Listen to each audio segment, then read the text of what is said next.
Bwana Yesu asifiwe. Nataka mimi na wewe tuzikumbuke siku za Lutu.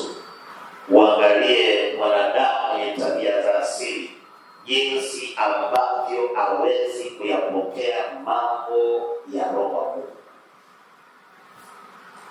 Mwanzo 19 mstari wa 12, nitaenda mpaka mstari wa 17. Liko jambo Bwana anataka kufundisha.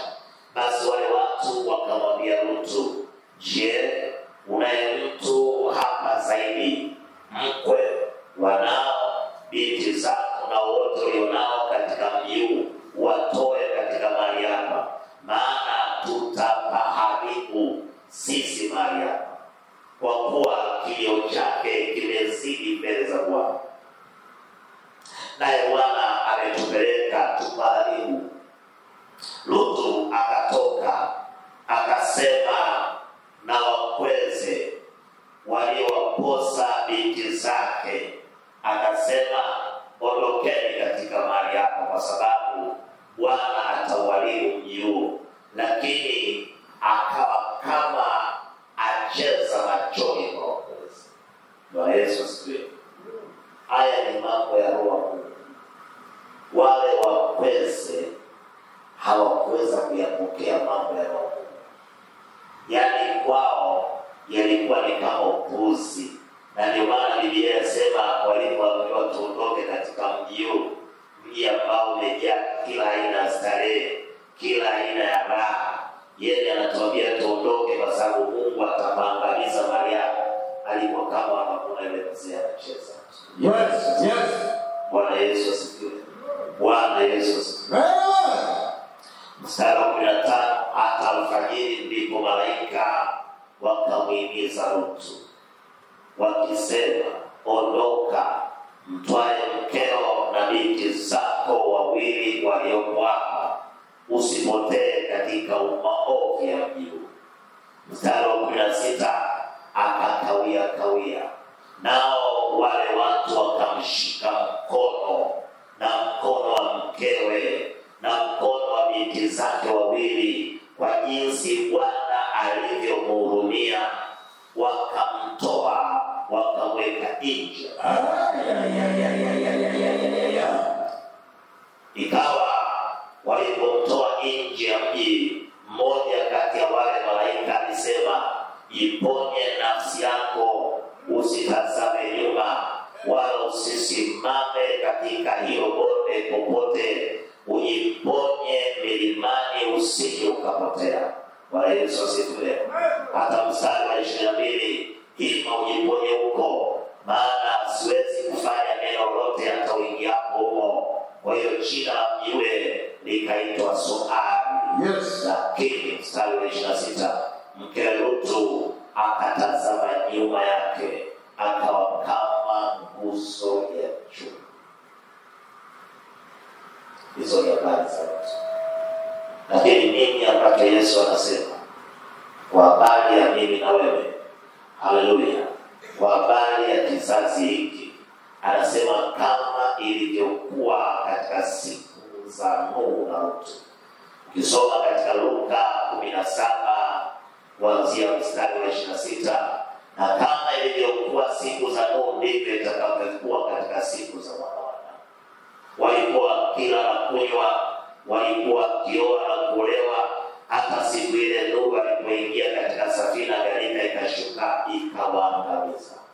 Na kadhalika kama ilivyokuwa katika siku za Lutu, walikuwa kila na kunywa, walikuwa wakinunua na kuuza, wakipanda na kujenga.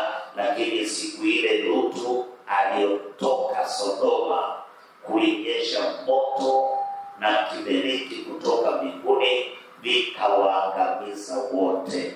Haleluya.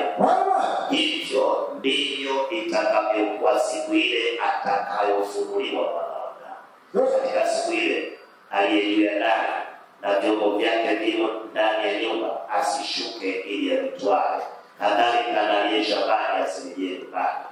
Mkumbukeni mkewe Lutu. Mtu yote atakayetaka kuiponya nafsi yake ataiangamiza, na yote atakayeangamiza ataiponya. ninachojaribu kuzungumza katika neno hili ni kwamba mimi na wewe, kama ilivyotokea siku la Sarutu, ndivyo itakapotokea. Mimi na wewe tumepewa neema. Bwana Yesu asifiwe. Haleluya. Mimi na wewe hatuna tofauti na wale kina Lutu na familia yake. Maana mimi na wewe tulikuwa ni wanadamu wenye tabia za asili. Hata sisi tulikuwa ni miongoni mwanzoni tukihubiriwa habari ya wokovu, tulikuwa tunaona kama wanacheza walokole mbele zetu. Bwana Yesu asifiwe. Wengine wanasema wamepitwa na wakati, yamkini wengine wanasema hawana kazi ya kufanya. Angalieni wale masikini kwanza, walokole wenyewe wamechoka. Ni kwa sababu wanazungumza mambo mengi kuhusu walokole. Bwana Yesu asifiwe. Haleluya. Mimi na wewe ni kama vile familia ya mtu, tumeshikwa mkono. Bwana Yesu asifiwe. Tulikuwa tunakawia, tunaambiwa habari ya wokovu, tunaambiwa habari ya kumpokea Yesu kama Bwana na Mwokozi wa maisha yetu. Bwana Yesu asifiwe. Lakini tulikuwa tunachelewa. Kwa nini umechelewa? Siamini kama yuko miongoni mwetu alisikia habari ya wokovu siku ya kwanza, siku hiyo akawa mtu. Hapana. Inawezekana umehubiriwa zaidi ya mara 5, mara 6, mara 10, mara 20. Bwana Yesu asifiwe. Lakini Bwana akakushika mkono, akasema toka katika uovu wa dunia hii nitaiangamiza. Bwana Yesu asifiwe. Tulishikwa mkono. Biblia inasema Lutu akawa anachelewa. Bwana Yesu asifiwe. Ikaja akashikwa mkono. Malaika mmoja akamshika mkono yeye Lutu mwenyewe, akamshika mkono pamoja na mkewe. Mwingine akamshika binti wake wa kwanza na mwingine akamshika binti wake wa pili, wakawatoa. Mimi sielewi ni nguvu gani. Najua watu ambao wanakawia. Bwana Yesu asifiwe. Haleluya. Kama walikuwa wanatoka mwenye pia nasema sasa tunaondoka, tumesahau mifugo yetu. Anaambiwa Lutu, achana na mambo ya mifugo yako. Haleluya. Hii sio business ya mifugo na mali zako na kazi zako. Bwana Yesu asifiwe. Hii ni business ya kuokoa nafsi yako utoke katika mji huu, maana Bwana anakwenda kuangamiza. Hivyo na mimi na wewe tumeshikwa. Bwana Yesu asifiwe. Tumeshikwa mkono, maana pasipo kushikwa mkono tusingeweza. Bwana Yesu asifiwe. Tumeshikwa mkono na Bwana. Hakuna katikati yetu anayeweza kujisifu kwa namna yote. Bwana Yesu asifiwe. Haleluya. Nataka nikwambie neno moja ambalo litakuelekeza vizuri. Anasema katika Yohana 15:16, si mimi niliyechagua mimi, bali ni mimi niliyewachagua mimi. Bwana Yesu asifiwe. Nikaweka niye mkazae na tu. Haleluya. Ukisoma Yohana ile 6:37 na 44 na ile 65, haleluya, anasema wote alipao Baba wanakuja kwangu, wala yeyote ajaye kwangu sitamtupa nje kamwe. 44 Yohana 6, hakuna mtu awezaye kuja kwangu asipovutwa na Baba aliyenipeleka, nami nitamfufua siku ya mwisho. Hakuna mtu katikati yetu, na wala hajawahi kutokea mtu akaenda kwa Yesu pasipo jaliwa na Mungu. Ina maana tumeshikwa mkono. Bwana Yesu asifiwe. Haleluya.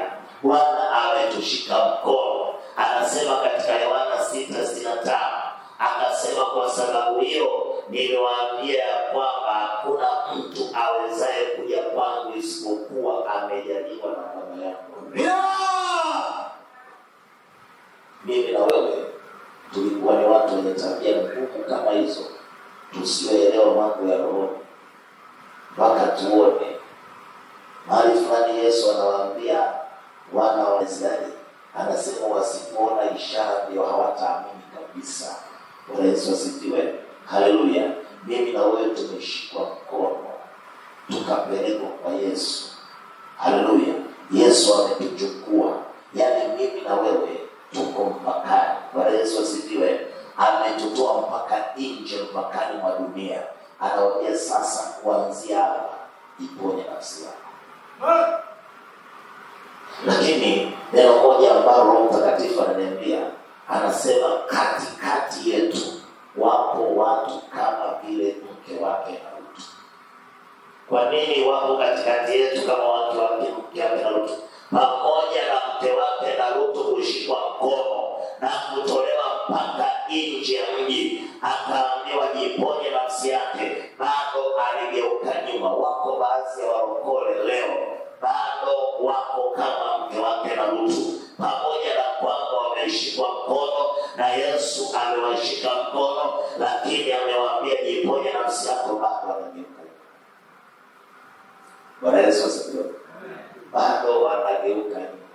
Nataka nikwambie kitu kimoja ambacho ukielewe. Ni wewe ndio unaelewa kwamba uko mwisho wa dunia. Uko duniani. Wale ambao hawajafutwa hayo mambo ya mwisho wa dunia ni upuuzi tu. Bwana Yesu asifiwe. Yaani hawaelewi. Wenyewe wanatujua ni pombe, starehe. Bwana Yesu asifiwe. Wanaume, wanawake, pesa. Bwana Yesu asifiwe. Uko nje. Mimi na wewe tuko mahali hapa kwa sababu tumevutwa mkono. Wakati mwingine wale anajiuliza mimi na wewe ni nani mpaka Bwana akaona iko neema kwa Yesu. Bwana Yesu asifiwe. Haleluya. Ninachotaka kukwambia ni kwamba taarifa zako ziko mbinguni. Na aliyekuvuta ukaokoka ni Mungu mwenyewe. Bwana Yesu asifiwe. Mungu mwenyewe ndiye aliyesababisha wewe ukaokoka. Usijiangalie ukafikiria kwamba Mungu hakujui. Mungu anakujua, anakufahamu. Bwana Yesu asifiwe. Na ndio maana alikuvuta uende kwa Kristo, na Kristo amekuchukua katika njia hiyo, akakwambia sasa mwanangu, jiponye katika uovu wa dunia hii. Yafuate maneno, maagizo, amri na sheria za Bwana. Utaona nje yako utaangamia. Bwana Yesu asifiwe. Bwana Yesu asifiwe. Nachojaribu kuzungumza mahali hapa, asiwepo mtu mmoja katikati yetu ambaye atakuwa kama mke wake na Rutu. Umeshafutwa, umeshatolewa, umeingia kwenye wokovu. Wewe sasa unatembea katika njia ambayo ni Yesu Kristo kuelekea mbinguni. Lakini bado unaiangalia dunia. Unaona dunia unaipenda. Bwana Yesu asifiwe. Wapo. Sio kwamba wameisha. Wapo. Na ujumbe ni kwa ajili yao. Bwana Yesu asifiwe. Ujumbe huu ni kwa ajili ya wale ambao wameokoka, lakini bado wanamfanya yule ambaye amewashika mkono ni kama vile mjinga. Mungu amekupa uweza na nguvu za kwenda kwa Yesu Kristo. Nataka nikwambie, uko duniani warokole, tunaitwa mrokole. Bwana Yesu asifiwe. Mimi nimeshauri kwa Wakristo wakati wameshaka kuhubiria, kwa watu wanakukatalia kabisa, wanakuokoka bado kanisa kusoma sisi. Bwana Yesu asifiwe. Haleluya. Mimi na wewe tunapewa neema. Moja kati ya njia kushinda ulimwengu ni kumpokea Yesu. Yoyote aliyempokea Yesu ameushinda ulimwengu. Amen. Bwana Yesu asifiwe. Kwa sababu Biblia inasema ulimwengu hauwezi kumpokea yeye. Sisi sio ulimwengu. Kitendo cha wewe tu kukubali kwenda kwa Yesu, umeushinda ulimwengu uliomkataa Yesu. Lazima ujue kushinda kwako si bure, ni kwa sababu Bwana alikupeleka kwa Yesu, na Yesu akakuona akakuchukua. Bwana Yesu asifiwe. Kutoka hapo Yesu anakuambia hivi, kama anakuambia wale Rutu na watoto wake na mke wake, anaambia Rutu, tumeshakutoa mpaka huko. Mpaka ukisoma Biblia utasikia Rutu anaambiwa na watoto wake na mke wake, sasa tokeni mkajiponye kwenye mji ule. Na anasema sitauangamiza mji huu mpaka nyinyi mfike kule. Bwana Yesu asifiwe. Haleluya. Hiyo ni neema. Rutu anamwambia Bwana, sasa ninaomba neema tena. Kule naona kama ni mbaya, tupe basi hata tuingie katika. Akamwambia hata hapo nimekukubalia Rutu, nenda hata hapo zitaangamiza. Bwana Yesu asifiwe. Mpaka wewe umefika na ule mji ndio ukaitwa Zoari. Bwana Yesu asifiwe. Bwana Yesu asifiwe. Lakini bado mtu anafika sehemu anaangalia nyuma. Unaangalia nini mambo ya dunia? Bwana Yesu asifiwe. Kuna kitu kimebaki kwenye dunia. Umeacha nini? Mke, mume, watoto. Bwana Yesu asifiwe. Magari. Haleluya. Bwana Yesu asifiwe. Kazi. Bwana Yesu asifiwe. Ndivyo vinavyokuhangaisha. Ni wakati mzuri wa kutambua kwamba wito huu sio wito wa kufanya mchezo. Huu ni wito wa upendo tuliopewa. Na mimi na wewe hakuna hata mmoja anaweza kujisifu, kwa sababu tumeingia katika wokovu kwa neema ya Bwana. Ninajua kuna wengine hawajaokoka. Si unaelewa nikisema hivyo? Kuna wengine ulokole ni kama desturi ya maisha fulani hivi ambayo wao wanayachukulia kama vile ni aina fulani ya ustaarabu. Sio kwamba umeangalia, wewe angalie maisha yako. Hayo ni maisha ya mtu kweli aliyeokoka kabisa. Jiangalie wewe mwenyewe. Kweli na hofu ya Mungu. Maana aliyeokoka ana hofu ya Mungu. Bwana Yesu asifiwe. Haleluya. Leo hii wakati ule kina Petro wanaanza kuhubiri Injili, kina Paulo, haleluya, haleluya, mtu akiitwa Kristo, ilikuwa ni kitu cha ajabu sana kwamba huyu ni Kristo kweli. Haleluya. Ukiambiwa huyu ni Kristo, ni mtu amejikana kuanzia unyayo mpaka utosini, amejikana kabisa. Lakini angalia leo wanaoitwa Kristo. Yaani mtu kazaliwa huyu mtoto Kristo huyu. Yesu. Kristo atajaamua atembee kama ndani duniani anaitwa Kristo. Ukristo umeharibika. Nikaja kundi lingine ambalo lilikuwa linaitwa walokole. Walokole wale wa kwanza walikuwa ni walokole kweli. Bwana Yesu asifiwe. Bwana Yesu asifiwe. Walikuwa ni walokole. Ukimwona mlokole hivi, hata ukimpa maji lazima yapige moyo. Yes, asifiwe. Haleluya. Walokole ambao mimi nimeona miaka 80-90, yani akishika maji hivi umpi maji bila kuomba. Bwana Yesu asifiwe. Akitembea tutaona huyu ni mwendo wa huyu. Ya mkine anatembea huko. Bwana Yesu asifiwe. Haleluya. Bwana Yesu asifiwe. Angalia walokole wale. Chumbi wanatembea nazo mtaani. Chumbi kabisa. Yaani mlokole hana hofu kabisa ya Mungu. Amevaa nguo inabana inaonyesha kila eneo la mwili wake lililokaa. Mlokole umeharibika. Amen. Sasa hivi kuna kitu kimeanza kutokea kinachukua nguvu kinaitwa takatifu. Bwana Yesu asifiwe. Sijajua kama baada ya utakatifu na kingine. Nafikiri baada ya utakatifu, kabla utakatifu haujaharibika, unyakuta. Bwana Yesu asifiwe. Bwana Yesu asifiwe. Bwana Yesu asifiwe. Lakini angalia hata makanisa kilokole ya kitakatifu sasa. Haleluya. Wameanza kuzoea, wameharibiwa. Bado utakatifu hujakolea. Lakini ndani ya makanisa hayo wapo watu wengine wanaofuata baba zao. Sisi tunao watoto wale wameokoka, wengine wanakuja kwa sababu mchungaji basi na mimi nitakuwa mchungaji. Unaweza sivyo? Tumechanganyika hapa kwa sababu kwa sababu mchungaji na anataka tukasali basi na mimi nitaenda tu. Umechanganyika huko. Unaweza sivyo? Na pia sana sababu naye anapenda sana kwa sababu mimi nitaenda huko. Unaweza kufikiri mtakatifu kumbe amemfuata mama tu kapa. Lakini ana michanganyo yake. Bwana Yesu asifiwe. Wewe ni mtakatifu wa asili yako. Bwana Yesu asifiwe. Endelea kumng'ang'ania. Bwana Yesu. Haleluya. Watatokea katikati yetu watu waliojaa mapotofu, wanaokuja wengine kufuata mama zao, wengine wanakuja kuwafuata baba zao, wengine wanakuja kuwafuata tu waume zao, wengine wanakuja mara chache sana wanaume wanafuata wake. Ni rahisi mwanamke kumfuata mume wake, lakini wanaume kidogo wakawabu. Haleluya. Lakini wewe, Biblia inasemaje? Jiponye nafsi. Safari hii sio kumwangalia sio mdogo wangu, sio kaka yangu, sio baba yangu, sio mume wangu, sio mke wangu. Hii ni ya wewe na nafsi yako. Bwana Yesu asifiwe.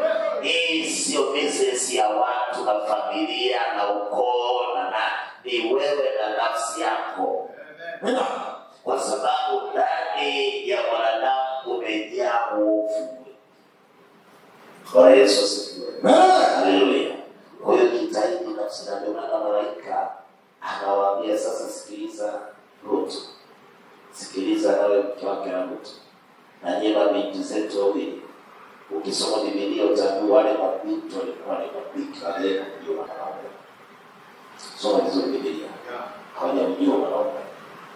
Na hata wale watu wa mji ule walipozunguka ile nyumba, wakasema Rutu, hawa walioingia ndani watoe uwezo. Wakasema hapana, usiwafanye hivi. Wageni walioingia katika gari chini ya gari hili, basi niwatolee mabinti zangu wawili ambao bado hawajamjua mume, niwatolee, lakini msiwafanyie hivi hawa. Wakasema wewe umekuja hali ya ugeni katika mji huu na unatufundisha sisi jinsi ya kuishi na wageni. Ndipo wale malaika wakanyosha mkono wakamuingiza Rutu ndani, alafu wakawapiga wale jamaa upofu.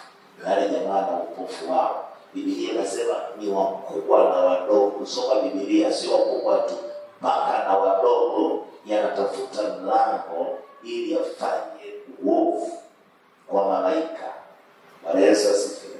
Hata kama sio malaika, mgeni tu. Bwana Yesu asifiwe. Wa mji huu, Bwana Yesu asifiwe, ameingia kwenye nyumba ya mtu, nyinyi mmeshawaka tamaa. Bwana Yesu asifiwe. Haleluya. Najaribu kuzungumza. Yule atakayesikia neno la Mungu ndiye atakayepona. Bwana Yesu asifiwe.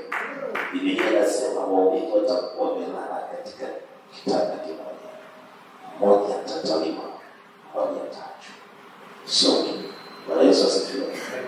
Wawili watakuwa shambani pamoja, mmoja atatwaliwa, mmoja ataachwa. Wanawake wawili watakuwa wakisaga unga. Bwana Yesu asifiwe. Mmoja anatwaliwa, mmoja anaachwa. Ina maana nafsi yako iponye mwenyewe. Usifuate mtu, usifuate mtu. Walikuwa wako wanne walipoanza safari ya kwenda Swali, lakini njiani wakapungua. Bwana Yesu asifiwe. Walikuwa wanatembea hatua. Haleluya. Mimi sijaelewa, lakini mara nyingi sisi kina baba wanga nitanguliza sana mbele. Inawezekana Rutu alimtanguliza mke wake mbele. Angalia mara nyingi, ukiona mara nyingi nyumbani mama yuko nyuma, basi yule amechelewa kwenye kioo chake. Haleluya. Lakini baba wake yuko nyuma na mtoto au wanatembea pamoja. Sasa angalia, katika kutembea kwao, mama akageuka kuongoza chumba, lakini Rutu akasema niliambiwa usigeuke. Mama ameshageuka, mimi siangalia. Lazima unikane. Wakati mwingine machozi yatatoka, unajua kilichotokea, lakini kaza mwendo. Matoto nao nasema mama jamani, mama tufanye ni watoto, angalie mbele, msigeuke nyuma. Mama yenu ameshakuwa nguzo ya asitokee mmoja wetu akakosea, usiangalie nyuma. Bwana Yesu asifiwe. Haleluya. Ndivyo ambavyo na mimi na wewe kila siku tunapaswa kujiponya. Asitokee miongoni mwetu atakaye angalia nyuma. Uko mahali hapa kwa sababu nimewekwa kukukumbusha. Bwana Yesu asifiwe. Haleluya. ya kwamba ninapokukumbusha na wewe na mimi najikumbusha ya kwamba katika safari hii hatupasi kuangalia nyuma. Iwapo yuko rafiki yako, iwapo yuko jirani yako, yawezekana mume wako, yawezekana mke wako, yawezekana ni mtoto wako, ameanguka, amerudi nyuma kutokana na namna yote ile, usirudi nyuma, wewe songa mbele.